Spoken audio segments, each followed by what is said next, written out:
Hello बंधुरा आमार एक नतून भिडियोते स्वागतम। आजकेर रेसिपि दूध पनीर। तो चलुन देखिए दी এই रेसिपि बानाते की लागे। प्लिज आमार रान्नाटी यदि आपनादेर भालो लागे तो लाइक कमेंट शेयर और सबस्क्राइब अवश्य करबेन। चलुन एबार ताहले रान्नाटा करते की लागे देखिए दी।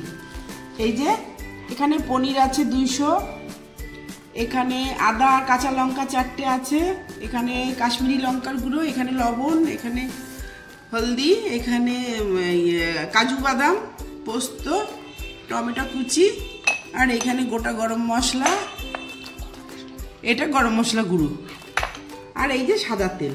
তো চলুন রান্নাটা শুরু করি।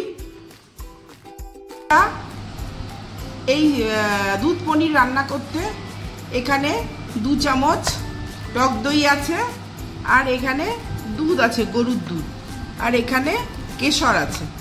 তো চলুন রান্নাটা শুরু করি। হ্যালো বন্ধুরা, এই যে ফ্রাই প্যান বসিয়ে দিয়েছি, তেল দিয়েছি আর একটু দিলাম। পনিরগুলো ভেজে নিতে হবে প্রথমে।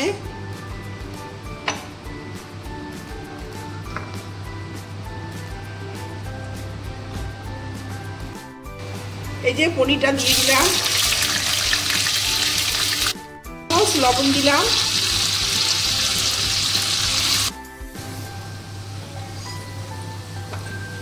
পনিরটা ভাজা হয়ে গেছে আমার। এটা হালকা হালকাই ভাজতে হবে। এবার আমি এটা তুলে নেব। এই যে তুলে এটা গরম জলের মধ্যে এটা ভিজিয়ে রাখতে হবে, তাহলে সফট হবে ভালো।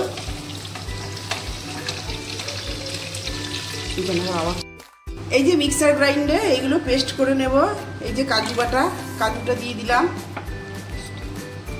এই যে পোস্ত দিলাম, এই যে 2 চামচ,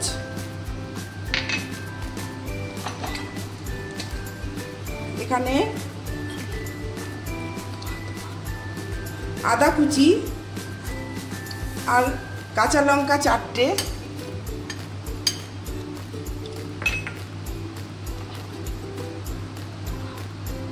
আর টমেটো এখানে হাফ টমেটো এটা এর মধ্যে দিয়ে পেস্ট করে নেব।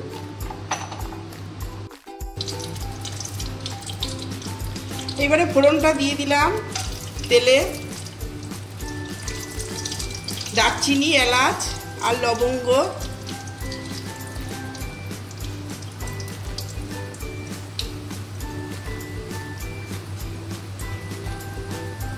এবারে এই পেস্ট মশলার পেস্টটা দিয়ে দিলাম।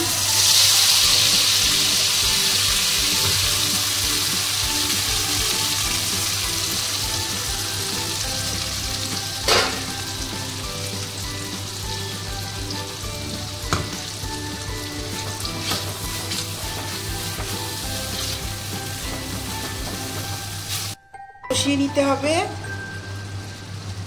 এবারে স্বাদ মতো লবণ হাফ চামচ,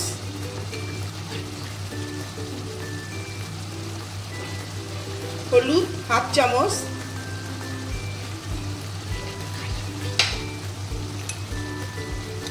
কাশ্মীরি লঙ্কার গুঁড়ো হাফ চামচ, এটা কালার করার জন্য,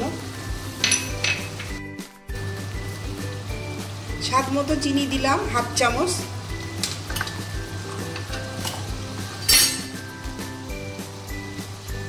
এবারে ফেটানো দইটা দিয়ে দিলাম 1 চামচ,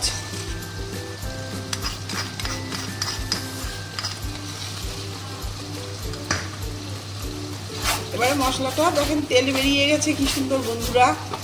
তো এইভাবে আপনারা বাড়িতে একবার হলেও খেয়ে দেখবেন দুধ পনির।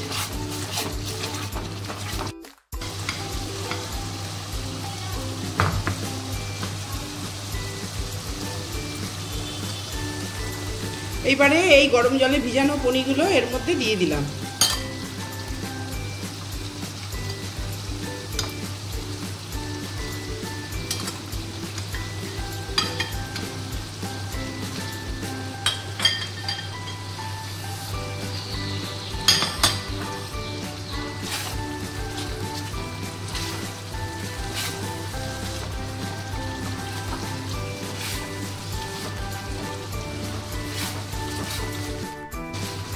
এইভাবে পনিরটা দিয়ে আর একটু কষিয়ে নিতে হবে, তারপরে জল দেব।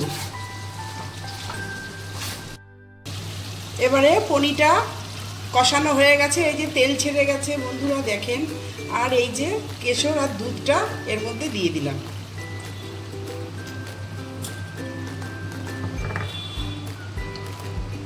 আর একটু গরম জল দিয়ে দিলাম।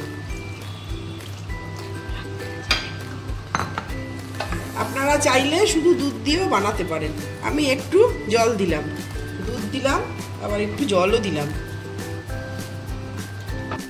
ফুটতে দেব 10 মিনিট।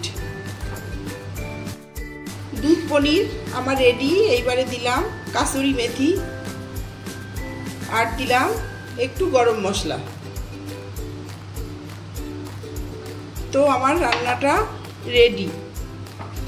এবারে আমি নামিয়ে নেব।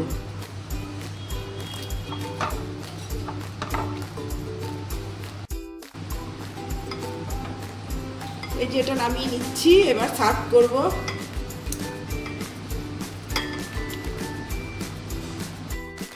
দুধ পনির বন্ধুরা এইভাবে বাড়িতে অবশ্যই একবার হলেও করে খেয়ে দেখবেন। আর আমার রান্নাটি কেমন লাগে সেটা কমেন্টে জানাবেন।